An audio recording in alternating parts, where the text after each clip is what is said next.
오늘 본문 말씀인 시편 78편은 아삽의 마스길이라는 제목이 적혀 있습니다. 즉 교훈시입니다. 이 시는 역사를 통해서 가르침을 주고 있는 노래입니다. 78편의 서러운 부분이라고 할 수 있는 1절에서 8절 말씀을 보면 이 시의 시인은 이스라엘 백성들에게 하나님의 율법을 후대에 전하고 그들이 하나님을 따르고 하나님의 계명을 지켜내도록 가르치라고 말씀하십니다. 4절을 통해서 과연 무엇을 가르쳐야 하는지 이야기해 줍니다. 4절 말씀입니다. 우리가 이를 그들의 자손에게 숨기지 아니하고 여호와의 영예와 그의 능력과 그가 행하신 기이한 사적을 후대에 전하리로다. 신앙은 자손들에게 숨기지 말고 드러내야 하며 여호와의 영예, 즉 찬양받고 기릴 만한 하나님의 일하심과 그의 능력, 즉 강력한 힘으로 백성을 구하시는 하나님의 힘과 그리고 그가 행하신 기이한 사적, 즉 사람들은 예측하지 못하고 표현할 수 없는 하나님의 놀라운 행위를 전하라고 말씀하십니다.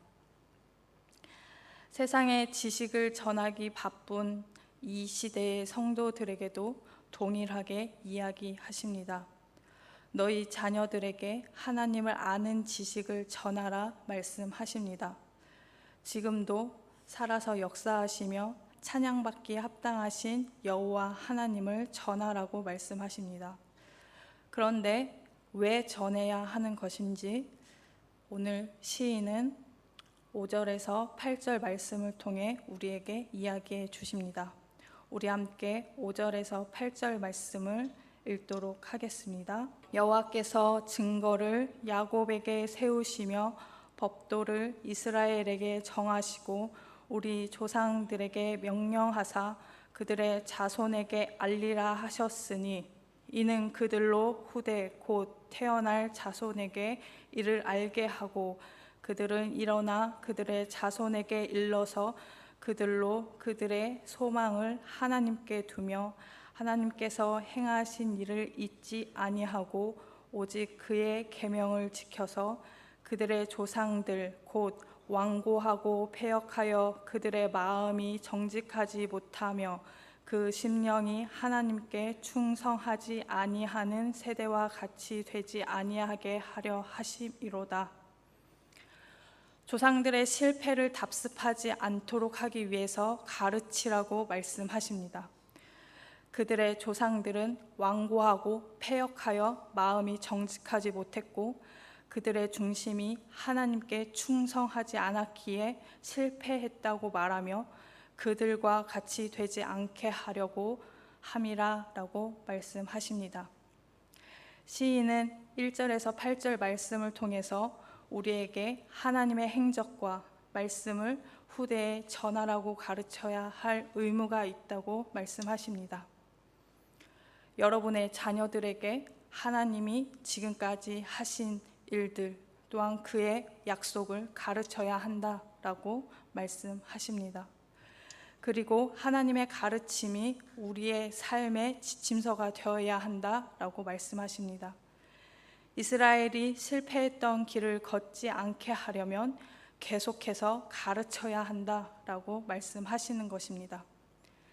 시인은 출애굽 과정에서 하나님이 어떠한 기이한 사적을 행하셨는지, 광야 생활 속에서 백성들이 하나님을 얼마나 많이 배신하고 배반했는지, 그럼에도 하나님께서 긍휼을 베푸셔서 먹이시고 입히시고 끝내 가나안에 들어가도록 허락하셨던 이야기를 이어서 해주고 있습니다.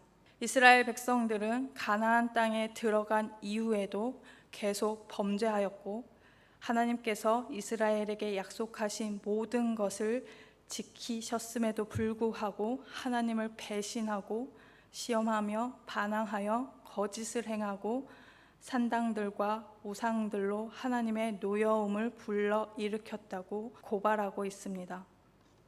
우리 함께 오늘 본문 말씀인 56절에서 58절 말씀을 읽도록 하겠습니다. 그러나 그들은 지존하신 하나님을 시험하고 반항하여 그의 명령을 지키지 아니하며 그들의 조상들 같이 배반하고 거짓을 행하여 속이는 활같이 빗나가서 자기 산당들로 그의 노여움을 일으키며 그들의 조각한 우상들로 그를 진노하게 하였음에, 우리가 알고 있듯이 이스라엘 백성들은 가나안 땅에 들어가서 계속해서 반복된 죄를 지었습니다. 그것이 바로 사사기서를 통해서 이야기하고 있습니다. 또한 사무엘상 2장에서 4장 내용처럼 사사시대의 부패상은 엘리가 제사장으로 있을 때에 극에 달았고, 하나님은 결국 이스라엘을 크게 미워하셔서 실로의 성막을 떠나셨고 언약궤가 대적 블레셋에게 넘어가게 놔두셨습니다. 이 말씀이 59절에서 62절 말씀입니다. 하나님이 들으시고 분내어 이스라엘을 크게 미워하사 사람 가운데 세우신 장막 곧 실로의 성막을 떠나시고 그가 그의 능력을 포로에게 넘겨주시며 그의 영광을 대적의 손에 붙이시고, 하나님께서는 주님의 백성들이 악을 행하는 것을 보고만 계시지 않으시고 그 죄를 철저히 심판하셔서 죄악의 길에서 돌이켜 새 희망을 품고 새 지도자를 갈망하도록 하십니다. 시인은 또한 하나님께서 주신 그 징벌로 인해서 그들이 얼마나 어려운 상황에 놓여 있었는가를 또 이야기합니다. 청년들은 불살라졌었고 처녀들은 결혼할 수 없었으며 과부들은 장례도 치를 수 없는 힘든 상황에 있었다라고 이야기합니다. 그렇지만 그런 과정 속에 하나님께서는 그들을 구원해 주셨습니다.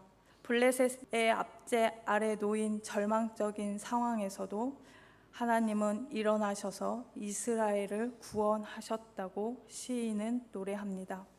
65절에서 66절 말씀입니다. 그때 주께서 잠에서 깨어난 것처럼 포도주를 마시고 고함치는 용사처럼 일어나사 그의 대적들을 쳐 물리쳐서 영원히 그들에게 욕되게 하셨도다. 주님은 새로운 길을 여십니다. 에브라임을 버리시고 유다와 시온탄을 택하시고 목돈 출신인 다윗을 세우셔서 마치 목자가 양을 치듯 이스라엘을 기르게 하셨고 이스라엘이 전성기를 맞이하도록 합니다. 오늘 본문 말씀에 70절에서 72절 말씀 함께 읽도록 하겠습니다. 또 그의 종 다윗을 택하시되 양의 우리에서 취하시며 젖 양을 지키는 중에서 그를 이끌어내사 그의 백성인 야곱 그의 소유인 이스라엘을 기르게 하셨더니 이에 그가 그들을 자기 마음의 완전함으로 기르고 그의 손의 능숙함으로 그들을 지도하였도다. 주님은 젖 양을 지키는 중에서 다윗을 끌어내사 이스라엘 백성들을 지도하도록 인도하셨습니다. 하나님께서는 자녀가 바른 길로 가려 하지 않고 있을 때 그들을 돌이켜서 바른 길로 인도해 주십니다. 마치 절벽에 놓여 있는 것 같은 상황 속에서도 그것은 주님이 버린 것이 아니라 그 절망을 통해서 하나님을 더욱 깊이 만나고 새로운 도약으로 이끌어 가시기 위함입니다. 우리가 78편을 통해서 주님은 끊임없이 죄짓고 주님을 배반한 이스라엘 백성들에게 하나님에게 돌아올 수 있는 길을 열어주셨고 또한 다윗을 통해서 그들을 지도해 주셨듯이 우리에게 예수 그리스도를 보내주셔서 우리가 나아가야 할 길을 알려주시고 구원해 주셨다는 것을 깨달아야 합니다. 또한 우리가 함께 읽었던 78편의 1절에서부터 8절에 있는 내용처럼 우리가 깨달은 이 내용을 우리의 자녀들에게 전하는 사람이 되어야 할 것입니다. 세상에서 가르쳐주는 지혜보다 하나님을 아는 지혜를 우리 자녀들에게 전하는 부모가 되어야 할 것입니다. 지금 당장 먹고 사는 문제에 매달리기보다 하나님에게 매달리는 사람이 될 수 있도록 가르쳐야 할 것입니다. 어제도 우리 청소년들과 함께 나눔을 하였지만 대부분의 학생들이 하나님을 어떻게 알게 되었느냐라고 물어봤을 때 부모님이 아니면 할머니, 할아버지가 교회에 다녔기 때문에 교회에 나오게 되었습니다 라고 이야기했습니다. 저 또한 태어나 보니 기독교인 집안이었습니다. 그런데 우리 부모님은 불교 집안이었던 곳에서 하나님을 만나셨기 때문에 엄청난 박해와 고난을 뚫고 교회에 다니셨고 신앙을 지키셨습니다. 그렇기 때문에 우리 부모님에게 있어서 가장 1순위는 하나님이셨고 그것을 저에게 알려주시고자 했었던 것 같습니다. 지금 생각해 보면 우리 부모님의 표현 방식은 강압적이었던 것 아니었나 라는 생각이 들 정도로 거칠었지만 그것이 우리 부모님이 중요하게 느꼈던 그것을 전했던 방법이었던 것을 깨달았습니다. 그래서 학교는 결석해도 되지만 교회는 절대 결석하면 안 된다라고 말씀하셨고 교회 안 간다고 하면 밥도 주지 않는다라고 할 정도로 매우 거칠게 저를 대하셨던 기억이 있습니다. 하지만 그런 가르침이 있었기 때문에 이성적이고 모든 것을 증거가 있냐라고 물어보는 저의 성격에 교회를 꾸준히 다닐 수 있는 배경이 되었고 그 안에서 하나님을 만나고 말씀을 통해서 성장할 수 있는 배경이 되었던 것이었습니다. 여러분들, 때로는 지금 너무나도 말을 잘하고 논리적인 자녀들에게 내가 어떻게 하나님 말씀을 전할 수 있을까라고 답답한 생각이 들 때도 있으실 것입니다. 하지만 오늘 시인이 우리에게 이야기해 준 것처럼 하나님께서 여태까지 어떻게 행하셨는가, 우리 가정에 그리고 내가 경험한 하나님은 나에게 이렇게 행하셨다라는 그 하나님이 하신 일을 계속해서 전하는 여러분들 되셨으면 좋겠습니다. 그래서 우리가 실수했던 것들을 우리 자녀 세대는 반복해서 똑같이 실패하지 않도록 그들은 신앙을 성공하는 자리로 나아갈 수 있도록 여러분들이 가르쳐 주셨으면 좋겠습니다. 여러분들은 살아계신 하나님을 믿고 계십니까? 세상 권력보다 더 크신 하나님을 믿고 계십니까? 그렇다면 그 믿고 계신 하나님을 전하시는 부모님들 되시길 바랍니다. 우리 아이들이 스스로 먹이를 구할 수 있는 그런 자녀 될 수 있도록 스스로 자신의 신앙을 펼쳐 나아갈 수 있도록 그 자리를 만들어 주시는 여러분들 되시길 축복합니다. 오늘도 주님이 주신 말씀을 마음에 새기고 여러분들의 삶 속에서 그 말씀을 실천하시는 성도님들 되시길 축복합니다.